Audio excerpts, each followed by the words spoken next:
Okay. I,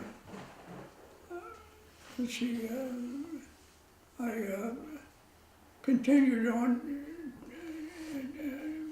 picking up pilots during the war. On the when we went to the Philippines, we had quite a battle there. We had so many Japanese planes shot down, and we had American planes shot down.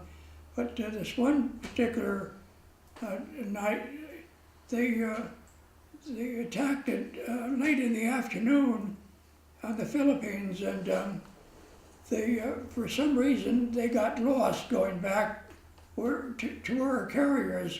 So they didn't get back until about 10 o'clock at night, and we usually never ever turn the lights on the carriers at night. They do not land any planes at night. But this particular one, we had so many planes coming in, we had to get them down because they were running out of gasoline and they were dropping in the water. And anyway, the carriers slowed down a little bit until they can get some of the planes back in, and then they had to speed up to land them at night. And as they were landing them, they spotted a Japanese plane that was in the cluster of our planes, and he was trying to bring it in to land it on the carrier.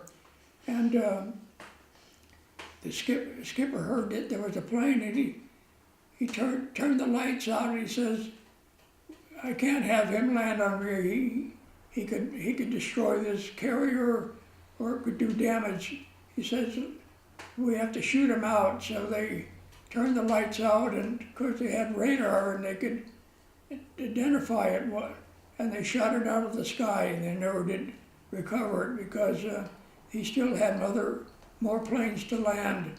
But that night, as the pilots come in, each pilot had a little battery-operated light that was pinned onto his life jacket, and these lights were floating in the water because these planes were landing in the water, and the pilots were getting out. But we were told to try to get these out to these guys, and as we got up there to them, we were able to get 2 or 3 of them out that night. All the destroyers were out there.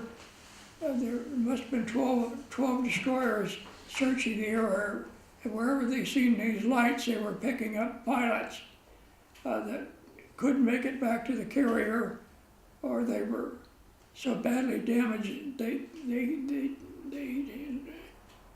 they went in the water and waited for somebody to do. But a lot of pilots never did make it back because they dropped off way before they got back to the carriers, and they sent destroyers out that way out there. They couldn't find anybody. By that time, the sharks had gotten them or they had drowned.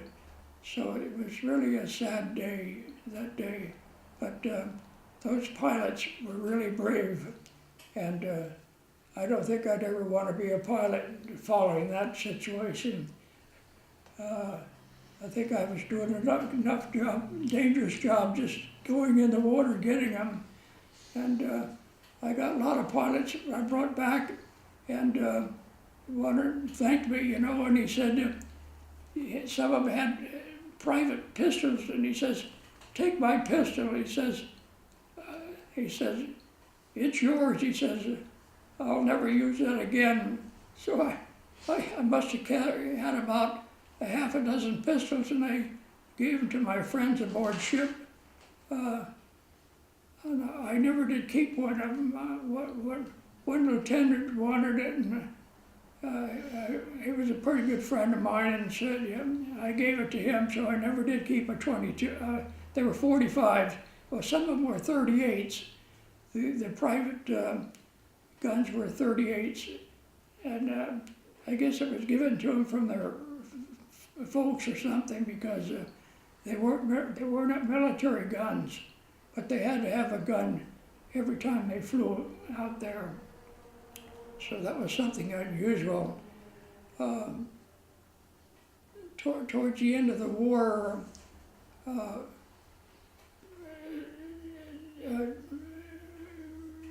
we they were dropping atomic bombs on Japan at the time, and we were always within about 200 miles from Japan, but we could see the high explosions, the smoke, and in the air. We always had to wear long sleeve shirts and put on masks, looking up out there. But it was quite a show. They, after the second bomb, they decided they wanted to give up, and so most of the ships went to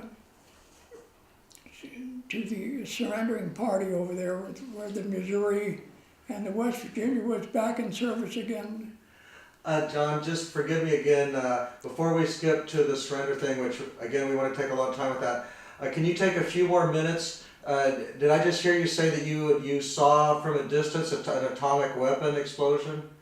Yes. Could you please take, just as long as you like, but please discuss that, because that's something credible to see. Please thank you, John. Well, the skipper put the word out that they're going to drop an atomic bomb, and we were to wear dark glasses and cover up, because even at the distance we were at, they didn't know what the radiation would be, but you could see the explosion in the sky must have been a mile high, and you could see, I think we were about 100 miles away. You still see that black smoke up there, and it just bellowed and bellowed and bellowed, and so it was, I think that's the only thing that saved the United States from the killing. If it wasn't for that, I think we would have lost thousands and thousands of ships of men, because the report was that they were ready for an invasion of it, and I think we saved so many men from going there. It would have been Marines and Army for that. And when we couldn't attend, we had to stay out a mile out of around the ship because we didn't know whether the Japs still had submarines or ships out there who was just didn't hear about the surrender, and so we couldn't be alongside in the harbor at that particular day. So we stayed out there, serving around there for a full couple of days until there was no more bombings or everything. So I guess we could go back we came into port and spent a couple of days in there before we started heading back to. Thank you, John. Excuse me again for interrupting, but just one last thing to kind of wrap up this atomic weapons testing. I really appreciated everything you said, but could you describe what you felt like inside? I know as a Navy guy, guys probably didn't share your emotions with each other, but did you get some kind of a feeling seeing that explosion? Was there an emotion or anything to that, sir? Thank you. It was something new. We had no idea that something like that was so explosive that you could see it as far away as that in the sky. And we had, all during the war, we never seen anything like that. The explosion from that atomic bomb was so great that the people were stunned, really. We thought, geez, I can't imagine anybody living with something like that explosion. So there must have been thousands and thousands of Japanese that were killed during the first atomic bomb. So people were glad, but a lot of people were very sad because I'm sure a lot of innocent people were wounded or died from that. Because it was Yes, and thank you, John. So we'll go ahead and pick up the story from there, but thanks for taking a moment to tell us about that. Thank you, John. Sure. Well, anyway, we came back to the United States, and we went into Long Beach Harbor, and we all took some leave. We had to leave, and I went home to see my mother and my sister, and then they were going to put the ship out of commission, so they assigned us to new duties. So I was assigned to the Great Lakes Naval Training Center as an instructor at the electronic school there, and at Building 500 at Great Lakes, and I served 2 years there at the electronic school. We were making all types of frames and everything, installing different type of equipment for the roof, for keep the ships aware of what they were going to. We're still preparing for war. New ships, new equipment was coming in, so we had to make heavy equipment braces and put them on the roof to install as equipment up there, and they weighed anywhere from 900 to 2,000 pounds, some of the equipment, and so it was quite a experience there, putting that stuff together. Then I was, while I was there, since I was a weightlifter in the Navy, the Olympics was coming up in 1948. So a friend of mine and I, he was a boxer and I was a weightlifter. We were going to enter into the World Olympics, and we put our papers in, and we were supposed to go back to the Navy Academy and go through a test to see how well equipped we are to stand for this.